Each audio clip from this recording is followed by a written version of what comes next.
Hello बच्चों, study बडी 222 में आप लोगों का बहुत बहुत स्वागत है। आज मैं सैम्पल पेपर साइंस का लेके आई हूँ क्लास 10 के लिए। तो जनरल इंस्ट्रक्शंस तो आपको पता ही है और यहाँ पर आज हम लोग एमसीक्यूज सॉल्व करेंगे। तो जो फर्स्ट एमसीक्यूज है उसमें आप देखो, the position of the pointer of the two ammeter A1 and A2। यहाँ पर A1 और A2 दो एमीटर दिए हुए हैं और उसी तरह से दो volt meter V1 and V2 दिया हुआ है। In the lab are shown in the given figure. For an experiment to study the dependence of the current on the potential difference across a resistor, the student would prefer। इसमें से कौन सा ammeter और कौन सा voltmeter आप choose करोगे। तो हमें पता है ना कि ऐसा एमीटर और ऐसा वोल्टमीटर हम लोग चूज़ करेंगे जिसमें ज़ीरो एरर ना हो, मतलब इनिशियल पोजीशन में ये जो पॉइंटर है वो जीरो पे होना चाहिए। तो ये आप देखो, ये जीरो पर नहीं है तो ये हम चूज़ नहीं करेंगे। ये ज़ीरो पे है तो A2 हम चूज़ कर सकते हैं। V भी यहाँ ज़ीरो पे है तो इसको हम चूज़ कर सकते हैं और ये ज़ीरो से थोड़ा सा पहले है तो इसको नहीं करेंगे। तो A2 एंड V1 वाला ऑप्शन हमारा करेक्ट ऑप्शन होगा। तो यहाँ पर देखो, फर्स्ट जो है A2 एंड वोल्टमीटर V1, ये हमारा करेक्ट ऑप्शन है इस क्वेश्चन के लिए। ठीक है। उसी तरह से सेकेंड नंबर क्वेश्चन में अगर आप देखोगे तो सेकेंड नंबर क्वेश्चन में पूछ रहा है the component of a chromosome that controls heredity is.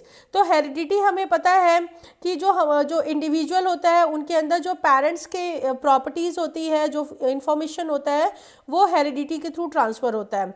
और ये काम करता कौन है? डीएनए करता है। तो इसका करेक्ट ऑप्शन होगा डीएनए। ठीक है।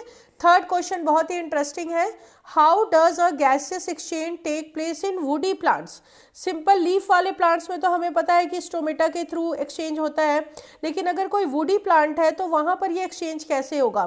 तो वुडी प्लांट्स में लेंटिकल्स होते हैं, जो कि क्या होता है कि जो वुड बार्क होता है उसमें पोर्स होते हैं छोटे छोटे, और ये पोर के थ्रू ही ये गैसियस एक्सचेंज होता है।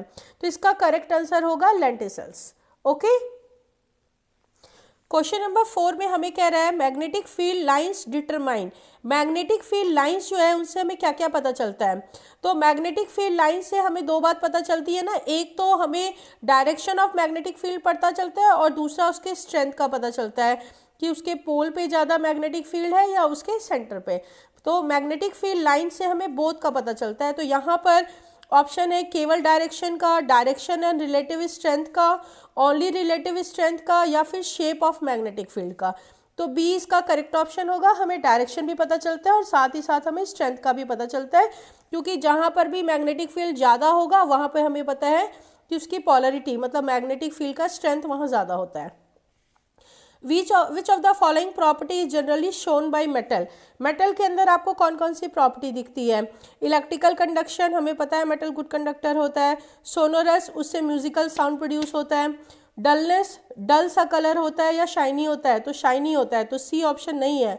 डक्टिलिटी, डक्टाइल होता है मेटल। तो ए, बी एंड डी हमारा करेक्ट ऑप्शन है, तो वो वाला सही ऑप्शन हमें डी में मिल रहा है। ठीक है, तो डी इसका करेक्ट ऑप्शन हो जाएगा। अब नेक्स्ट वीडियो में मैं आगे के एमसीक्यूज कराऊंगी। तब तक के लिए take care and have a nice day.